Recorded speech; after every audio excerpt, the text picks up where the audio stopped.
السلام علیکم ناظرین، میں ہوں طارق سمیر، ڈیلی ممتاز ڈیجیٹل کے ساتھ۔ ناظرین، ایران امریکہ مذاکرات کے حوالے سے ایک ہلکی سی پیش رفت ہوئی ہے کہ ایک ایرانی آئل ٹینکر جو امریکی ناکہ بندی ہے اس میں ذرا سی نرمی ہوئی تو وہ بحفاظت گزر کے آگے نکل گیا۔ یہ ایک ابھی نیوز آئی ہے۔ پھر جے ڈی وینس اور امریکی صدر کے بیانات، دھمکیاں، ایرانی قیادت کا یہ کہنا کہ جی ہم ابھی نہیں آ رہے اسلام آباد، تیاریاں یہاں مکمل ہیں۔ اسلام آباد کے شہریے سے پوچھیں وہ کیسے ان کے دن گزر رہے ہیں۔ پھر ناظرین، پی ٹی آئی کے اندر کیا ہو رہا ہے؟ سہیل آفریدی کی چھٹی کی منصوبہ بندی، اسے کون ناکام بنائے گا یہ میں آپ کو بتاؤں گا۔ آئی ایم ایف نے کہا ڈو مور، اور کتنی مہنگائی کروانی ہے آئی ایم ایف نے۔ پھر ناظرین، ہنگری کے پرائم منسٹر نے جو بات کی ہے وہ بھی میں آپ کو بتاؤں گا۔ سب سے پہلے میں آتا ہوں ناظرین، ابھی جب میں آپ سے ریکارڈنگ کرا رہا ہوں تو اسی وقت خبر بریک ہوئی ہمارے چینل ایم نیوز پہ کہ جی ایران کا ایک آئل ٹینکر جس پہ ایران کا پرچم تھا وہ بحفاظت گزر کے بحیرہ عرب عبور کر لیا اس نے اور ایرانی حدود میں داخل ہو گیا، چونکہ جو امریکہ نے ناکہ بندی کی ہوئی ہے، وہ ایک بحری جہاز بھی پکڑا ہوا ہے، وہ کشیدگی بھی ہوئی ہے، اس کی وجہ سے مذاکرات بھی تھوڑا تاخیر کا شکار ہیں اس کی وجہ سے، تو وہ اب چلا گیا ہے اور نرمی کی۔ تو کیا یہ پاکستان کی سفارتی کوششوں کا نتیجہ ہے یا وہاں لوکل کمانڈر نے کوئی سپیس دی ہے؟ ایسا ہو نہیں سکتا لوکل کوئی سپیس دے دے، یہ کوئی واشنگٹن سے آرڈر آیا ہوگا۔ تو ایک اچھا سگنل گیا ہے اور یہ خبر بھی ایرانی میڈیا کے ذریعے آئی ہے، پاکستانی میڈیا میں ٹویٹ کیا گیا ایرانی میڈیا کی طرف سے، اور اس پہ یہ ہے۔ پھر ناظرین، جو مذاکرات کا معاملہ ہے اسلام آباد میں آپ کو پتہ ہی ہے، تیاریاں ہیں، عروج پہ ہیں، ریڈ زون آج بھی سیل ہے، even supreme court, high court, آئینی عدالت، کوئی بھی دفتر ہو سب بند ہے۔ ملازمین کو کہا گیا ہے گھر سے آن لائن ڈیوٹی کریں، اور پتہ نہیں اس چیز کی اطلاع صدر ٹرمپ کو ہے کہ نہیں ہے کہ ہمارے ریڈ زون میں کیا ہو رہا ہے بھائی، اور جو بھی کرنا جلدی کرو بھائی، صلح کرنی ہے کرو۔ پاکستانی آپ کے لیے صلح کرانے کے لیے دونوں ممالک کی بچھے ہوئے ہیں، پوری کوششیں کر رہے ہیں، ہماری لیڈرشپ کر رہی ہے، عوام بھی اس میں سفر ہو رہے ہیں، تو آئیں صلح کریں بھائی، بیٹھیں۔ اب دھمکیاں بھی دیتے ہیں ٹرمپ، ساتھ پھر کہتے ہیں یہ ہے وہ ہے، ایرانی بھی کہتے ہیں، کبھی کہتے ہیں۔ اب آج بھی ڈار صاحب کا رابطہ ہوا ایرانی فارن منسٹر سے، تو معاملات اب ختم ہونے چاہیے میری رائے میں، آگے بڑھیں۔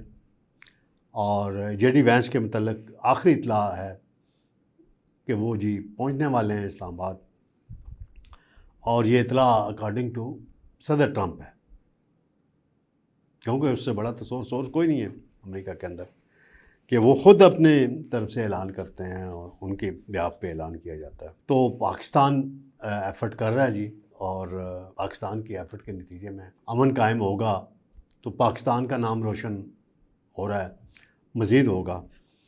پھر ناظرین، اسی کے ساتھ میں ایک چھوٹی سی خبر دیتا چلوں۔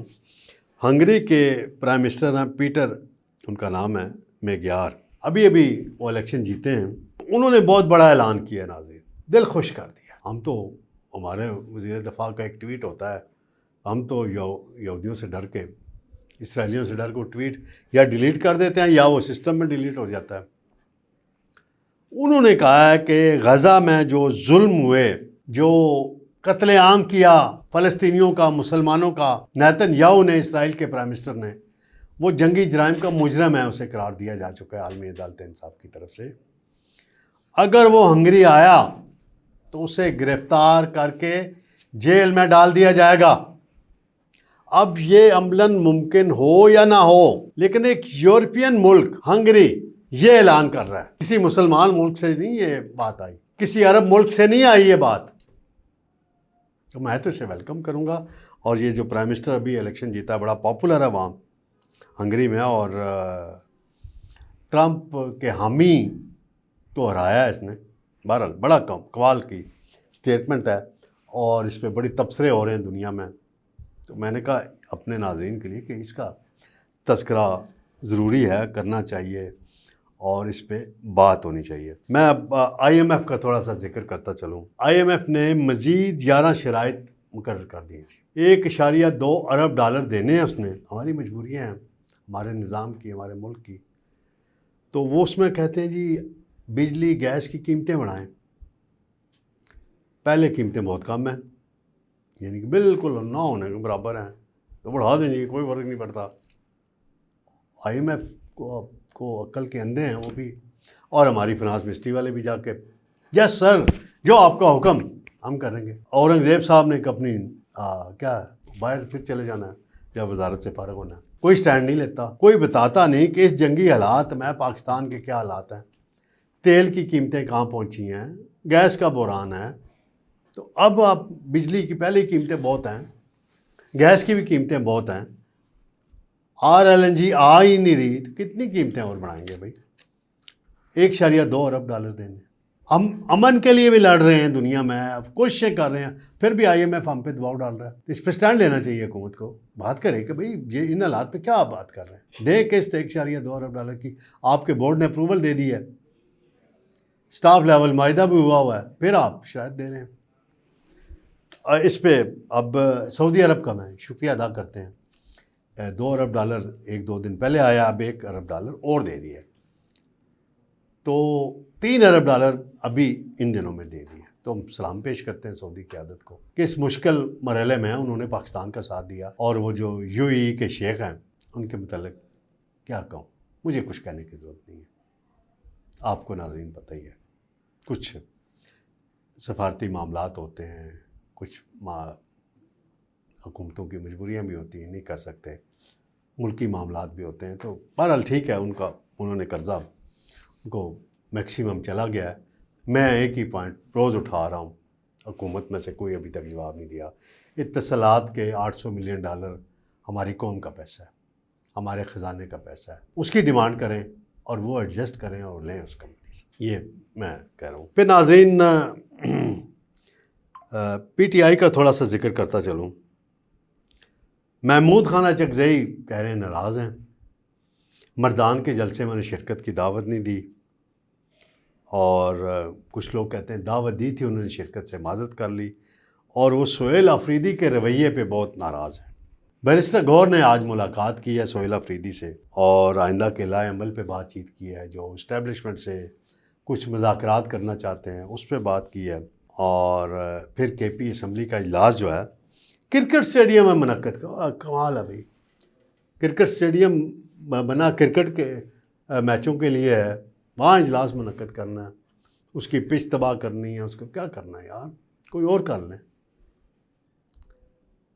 اسمبلی کا اجلاس اسمبلی میں ہی اچھا لگتا ہے، وہاں کر کے کیا میسج دیں گے؟ استعفے دینے ہیں تو دے دیں، پہلے 2022 میں پنجاب اسمبلی سے دیے تھے نا KP سے، کیا ہوا تھا؟ نگران حکومتیں آئی تھیں، اور پھر محسن نقوی ایجاد ہوا تھا، پھر کوئی اور KP میں محسن نقوی آ جائے گا، خیال کریں یہ استعفوں کے چکر میں نہ پڑیں۔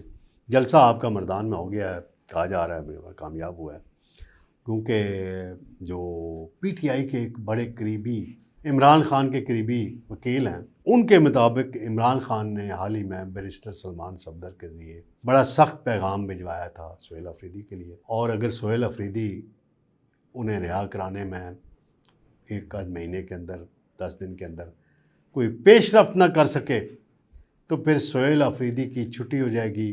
یہ عمران خان کا جیل سے آرڈر ہے، اور آرڈر ہے پھر آرڈر ہوتا ہے۔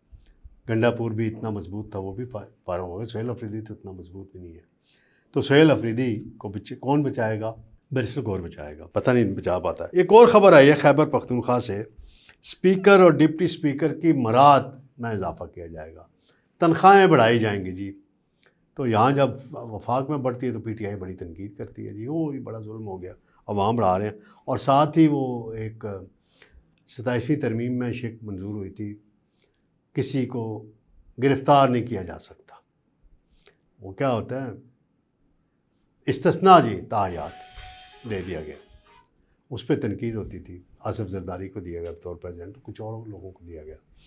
اب اس بل میں یہ بھی شک ڈالی گئی ہے کہ نہ تو کسی اسپیکر کو نہ ڈپٹی اسپیکر کو گرفتار کیا جا سکے گا مقدمات ہونے کے باوجود۔ ناظرین آپ کو یاد ہوگا عمران خان کے دور حکومت میں ہی سندھ اسمبلی کے اسپیکر آغا سراج درانی مرحوم کو نیب نے گرفتار کیا تھا. کچھ عرصہ وہ جیل رہے. جیل سے وہ آتے تھے اسمبلی کے اجلاس کی صدارت کرنے کے لیے اور پھر جیل چلے جاتے تھے, پھر جیل سے اسپتال شفٹ ہو گئے تھے. تو یہ ایک وہی روایت کہ جو دوسرا کرے تو برا بھلا کہنا ہے اور خود کر لیں تو ٹھیک ہے جی. اب یہ بل جلد اسمبلی میں منظوری کے لیے کرکٹ اسٹیڈیم میں ہی ہو سکتا ہے پیش کر دیا جائے کہ ہماری مراد بڑھاؤ جی. یہ دیکھتے ہیں. تو انشاءاللہ ناظرین تازہ ترین خبروں اور تجزیوں کے ساتھ دوبارہ آپ کی خدمت میں پھر حاضر ہوں گے. اللہ حافظ.